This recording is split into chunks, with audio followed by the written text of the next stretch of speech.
I was sitting back there, I'm smoking, drinking with the stars. And then 2 Hollywood movie producers came over right to me. Oh my God, Dave Chappelle, said the leader one. He was obviously gay. Some guys you can just tell. The other one seemed like a money guy, like maybe he was from Texas or some shit. But the gay one was definitely the leader, because he did all the talking. And then he hit me with, so David, do you have any movie ideas that you would like to pursue? The truth is, I don't.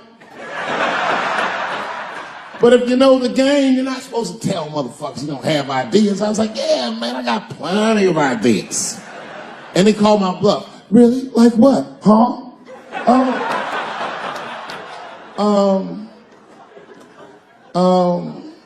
And then I just started making up shit that I thought maybe he'd like to see. I said, I have a superhero idea. He goes, really? I go, yeah, he's a gay superhero. He was like, really? What's it called? Huh? Oh, it's called Same Hero, New Boots. It's about a gay sous chef in San Francisco. He gets bit by a radioactive rat on his shift when he's taking out the trash. He was blessed with powers beyond his wildest dreams. Supersonic, gay kind of powers. And he starts saving everybody in San Francisco. But at first, he only saves gay people. Later, he saves everybody, and the whole city just falls in love with him. The only problem is, no one remembers him when he saves them. Well, I don't understand. Why wouldn't they remember him? I said, because, dummy, he's gay. He keeps changing his outfit.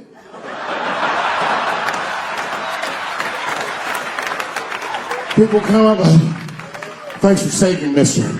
What's your name anyway? He's like, oh, same hero, new boots, and that motherfucker flies away.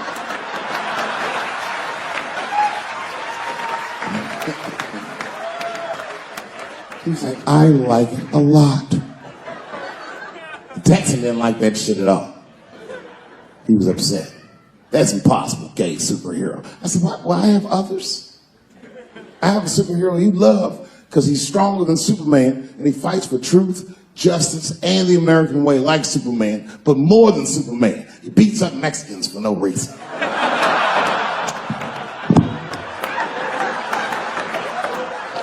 The Texan's like, you got my attention. I was like, man, this motherfucker is so strong, he can fly and do all this great shit. Only problem with this guy is he can't even activate his powers unless he touches a woman's vagina. Not a long touch, just a couple of pats.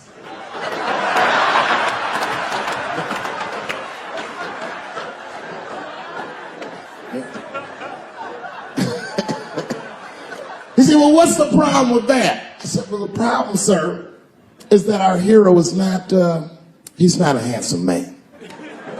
And he's often short on cash. So whenever trouble breaks out, he has to run around the city and convince women to let him pat their vaginas. Please, miss, that building's on fire. Can I pat your vagina quickly? People are dying, but he can't tell them exactly why. Get away, you're gross. Please, miss, people are dying. Just a couple of pats. Gross, get away.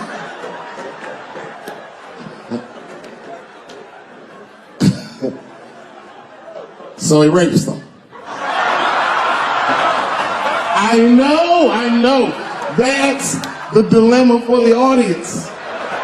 Because he rapes, but he saves a lot of lives. And he saves way more than he rapes, and he only rapes to save. But he does rape. I didn't realize it, but the whole green room was looking at us. All the celebrities were disgusted. That guy from Texas was like, here's my card, call me on Monday. That worked out.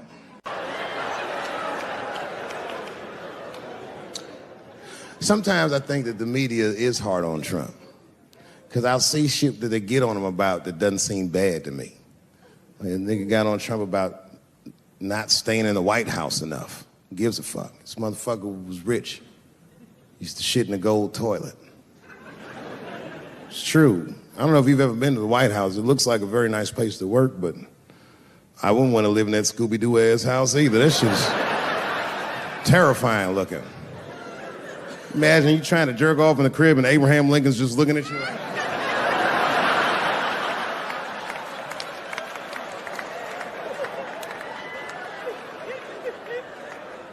Shit, Bush didn't stay there either. He was rich too. He was like, fuck that, I'm going to my ranch in Texas. Obama was the first motherfucker to move into the White House like, this is a nice place. Look at this rug.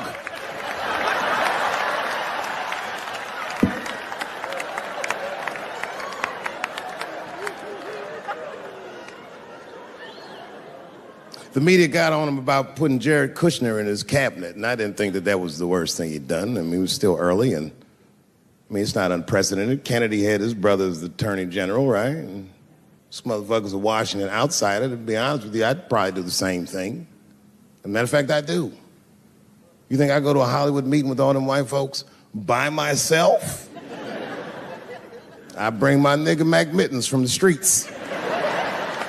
I don't even know his real name. Everybody just calls him Mac Mittens.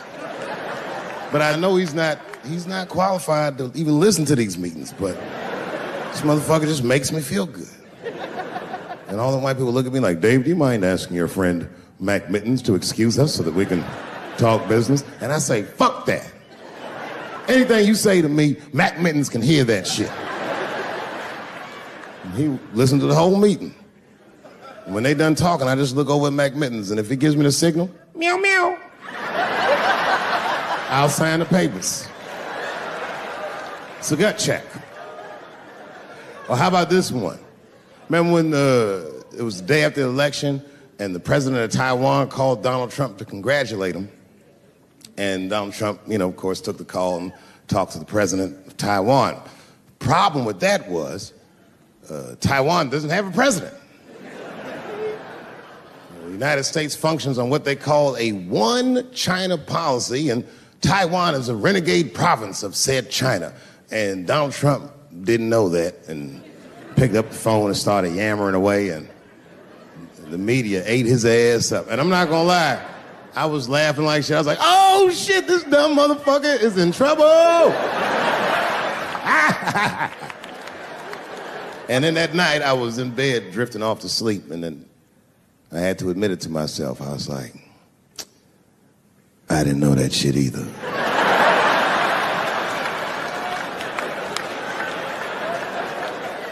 And then I realized the media got the story wrong. The story wasn't that Donald Trump took the call. The biggest story is that nobody told Donald Trump not to take the call. That's terrifying. God damn, nigga, you don't have a Mac Mittens on your team? It wasn't like they were calling the White House. They were calling the switchboard at Trump Towers, and they were getting through. Anybody. Mr. President, there's a Ricky Ticky Tabby on the phone for you? Yes, put him through. Hello, Ricky Ticky. Good to talk to you. Mr. President, there's a John Jacob Jingleheimer Smith on the phone. Oh, his name is my name, too. Put him through. Hello, John Jacob. Let's talk business. How many people in this room are not originally from the United States? My round of applause. Where are you from, bro? You right there. Iraq. You're from Iraq? Ew. I was fucking around. How long have you been here in the country? 23 years. 23 years? Are you a citizen yet? You are? Congratulations, nigga. Congratulations. Well, welcome to this great land.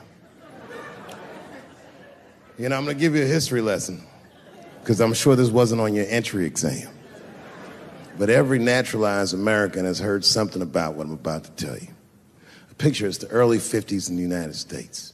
This 14-year-old boy goes down from Chicago to Mississippi to meet his extended family for the first time. He'd never been to Mississippi. And before he went, his mother said to him, very pointedly, she said, if a white man looks you in your eyes in Mississippi, look away. And I don't know what you know about black people from Chicago, but they're not a scared people. Legend has it, he was in front of a convenience store, hanging out with his cousins, having a good time, and a white woman walked out of the store, and he thought she was pretty, and he said, bye, baby, not realizing that he had just made a fatal mistake. 4 days later, a group of adult white men burst into this family's home and snatched a 14-year-old boy out of bed in front of his family that was powerless to stop them, and he was never seen alive again. His name was Emmett Till. They found his body maybe a few days later. It was in a creek, tied to a wheel so it would sink, horribly beaten and bloated. Hideous. And lucky for everybody in America, his mother was a fucking gangster. She was.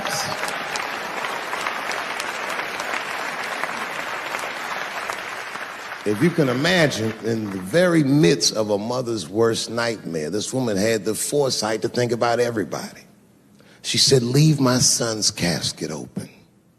She said, the world needs to see what they did to my baby.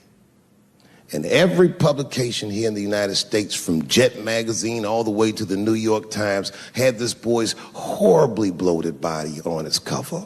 And if our civil rights movement was a car, this boy's dead body was premium gas. This was a very definitive moment in American history where every thinking and feeling person was like, ugh, we gotta do better than this. And they fought beautifully, and here we all are.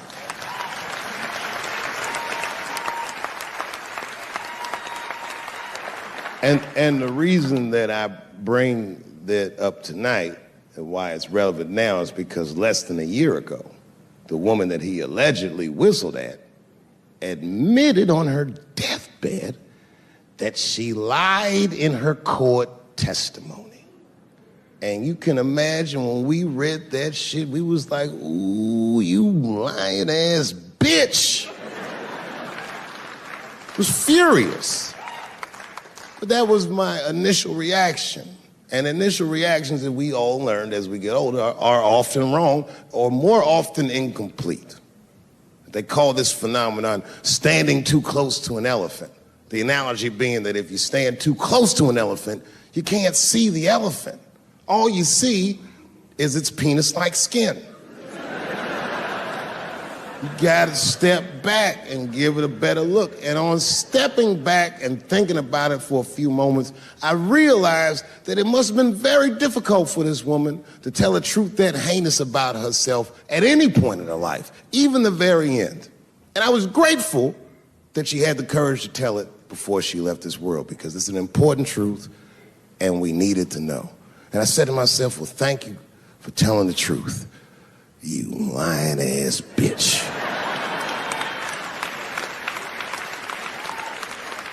And then time goes on, and then after time, you can kind of see the whole elephant.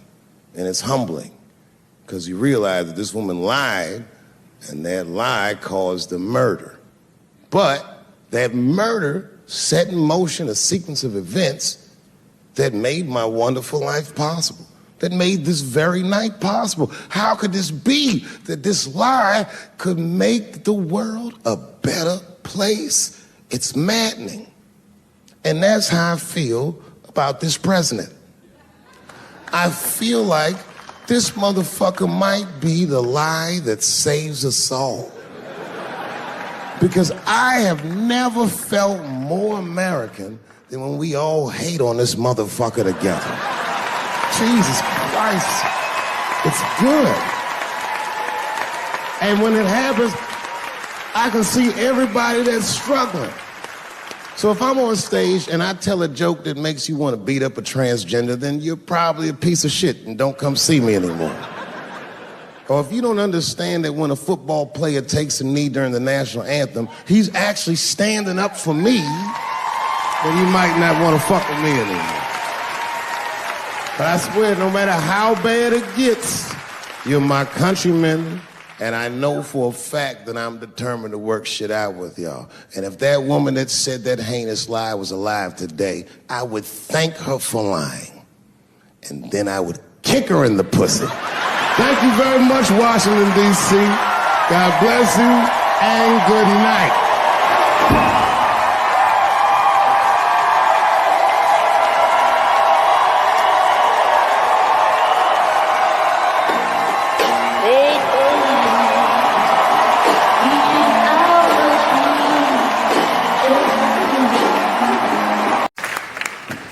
And right before that tour started, Chris was involved in what we blacks might even consider a goddamn 9/11.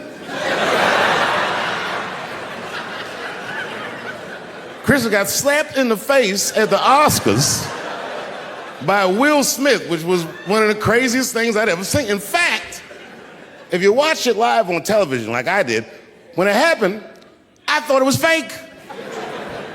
I did, and I wasn't sure, so you know what I did? I waited, because I'm like you, I know Chris. I waited like 30, 40 minutes, as long as it would take him to get to another party. And I called him on FaceTime, and he picked up. As soon as he picked up, he said, "You was the only nigga I had to answer the phone for." Apparently, Obama and Oprah, everybody had called this nigga to see if everything was all right.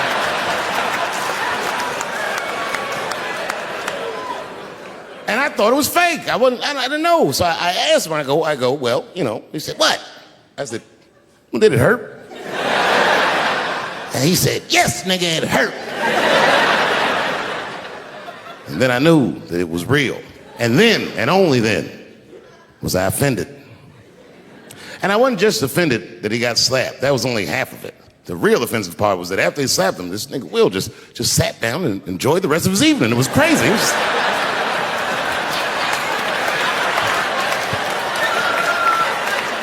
the fuck is this?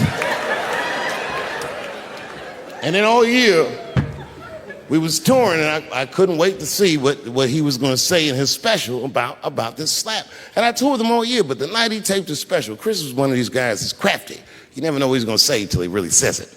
So I went to see him tape his special. He taped it right up the street in Baltimore.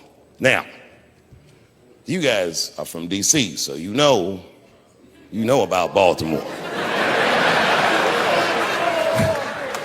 We all know that through the years, D.C. has been through some very, very tough times.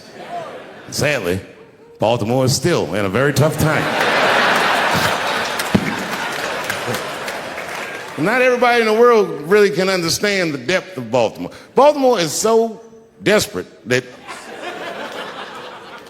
Tupac and his mother moved from Baltimore to Oakland for a better life.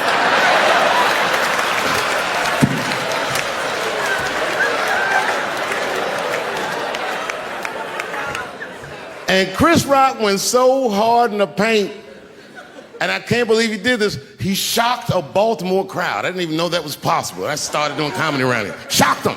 And you know what he said that got him? He looked at the crowd, he walked out. I didn't expect him to say this. He looked at the crowd, it's all black, Baltimore black.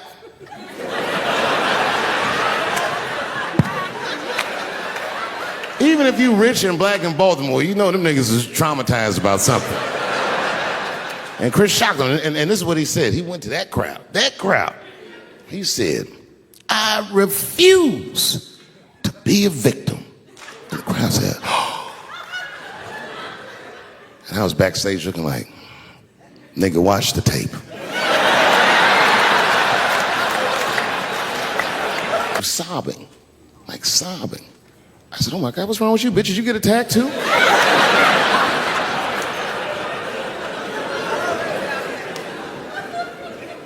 And she's crying, she said, "Oh my God, David." She said, "If you had died tonight, me and the kids would have nothing."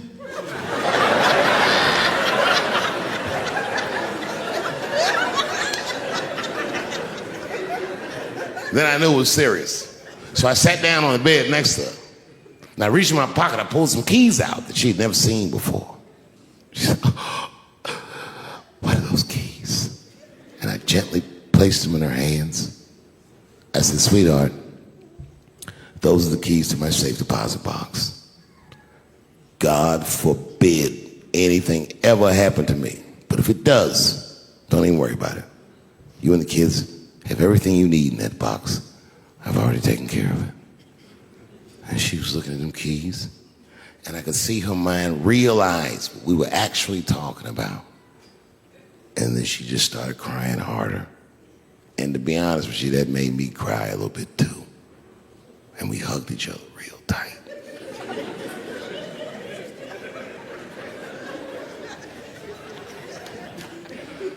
Do you know this bitch looked in the box while I'm alive and well? Who does that? Oh my God.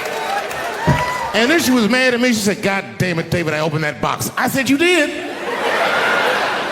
She said, yes, I did. And there was nothing in there.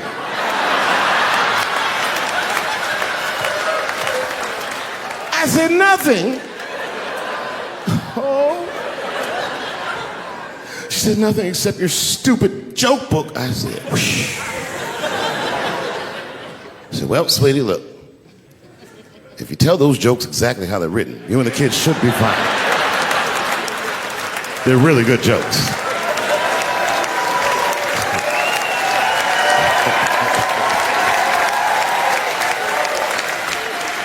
She's like, good jokes? What is this shit? Come join me in my watery grave. No, you gotta roll your throat.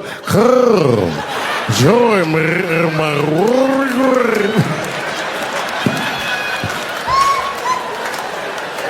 I thought my wife was cheating on me. Yes, nigga, yes.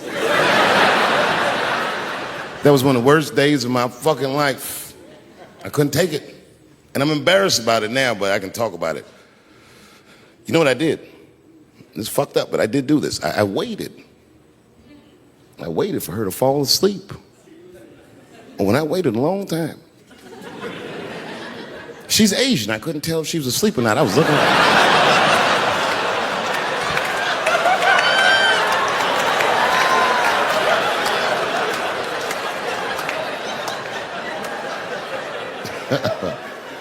And when I was sure she was asleep, you know what I did? I stole the iPhone, took it downstairs and started trying out passwords to see if I could open it. I couldn't figure out the password. Then I remembered it's iPhone. This shit has facial recognition. I was just like, oh. And that shit opened right up.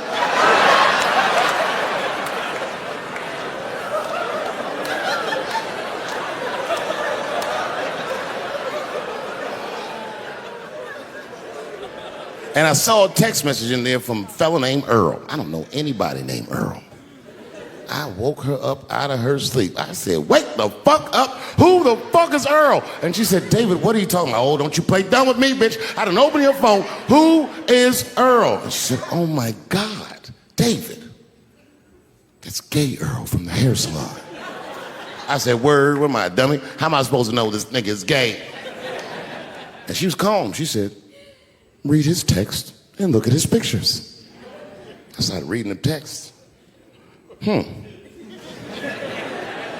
This fella sure does spell girl with a U a lot.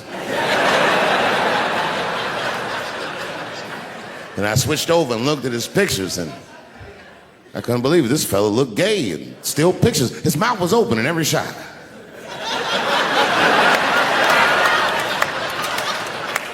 And then I knew she was telling the truth. And then I felt like dumb. I said, I'm sorry. I'm sorry. Okay, I'm sorry. Here, take your phone.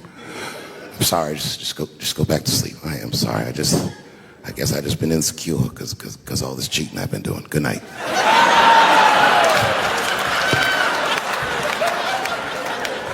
And she didn't let me leave. She said, well, since you want to wake a bitch up, and then she pulled my phone from under her pillow. I said, what the fuck? She said, who is this bitch in this picture? I said, how'd you open that phone? She said, it was easy, nigga. All I had to do was mash my nose and go like this, and it opened right up. I said, what the fuck? When I see a fellow dreamer, I give them my utmost respect. Even if I don't understand what their dream is. I know a dreamer when I see one. And I've met many powerful dreamers in my life. None more powerful than a man who calls himself Little Nas X. I met this nigga at a party. I had no idea who he was. But the minute he walked in that party, I knew I was in his dream. Everybody in the party was another dreamer. Everyone was famous, but when that nigga walked in, he was dressed like C-3PO. He was shining.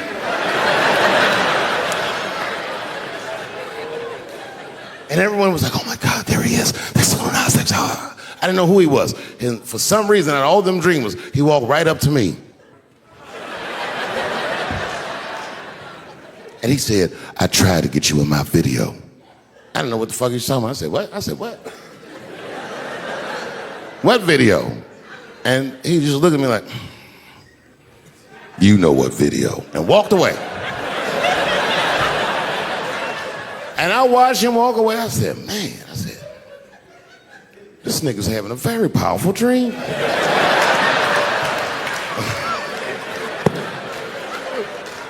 You know what it reminded me of? It reminded me of when we was in grade school. Remember in grade school, the teacher would ask everybody what they want to be? Timmy, what do you want to be when you grow up? And Timmy acted like he had an idea. He'd stand up, he'd say, I want to be a fireman. And the teacher would say, Timmy, that is a beautiful dream. But Timmy didn't mean it. Timmy said he wanted to be a fireman because deep down, Timmy's attracted to fire. And by the time he's 14 years old, this nigga's a full-blown pyromaniac, playing with kerosene and matches like a goddamn expert. And then one night he goes downtown with his buddies, fucking around with fire, and burns a warehouse down. And he doesn't know it, but there's 13 migrant workers from El Salvador, and they're in that motherfucker. They get trapped, and then they die in the fire. Isn't that a tragedy? It was an accident. He's only 14 years old, but he's black. So they try him as an adult. And Timmy ends up spending the rest of his life in jail. Dream deferred. Burp, burp.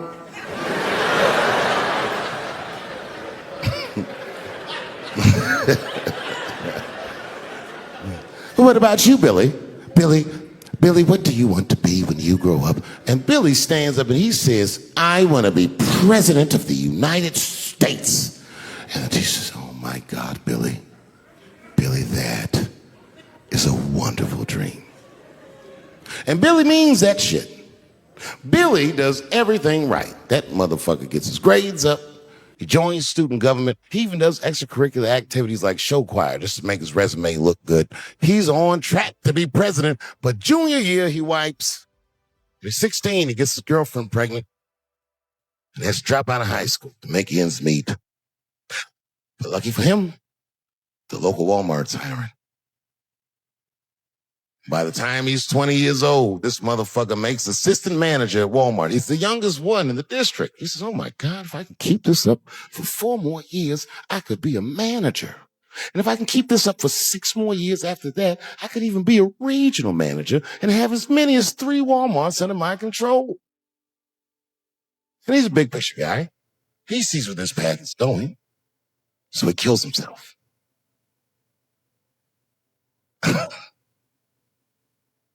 Well,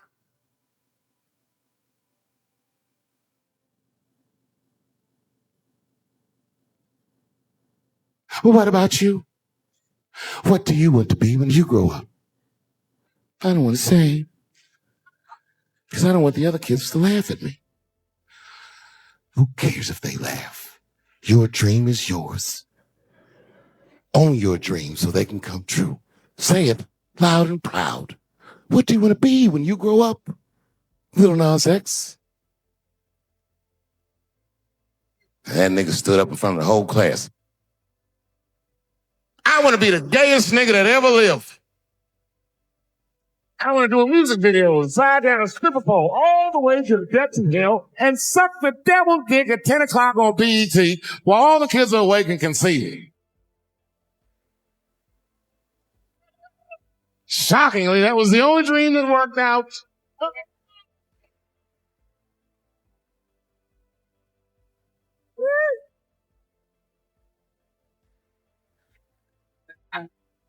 That's why I'm here tonight in the city where I built the dreams that I live. Because I wanted to tell you all that they came true.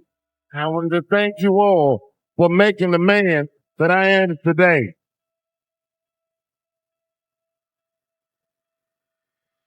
Yes, I am living a very proud dream. Every time I come to this city, I stand in front of you. I realize, my God, this is not my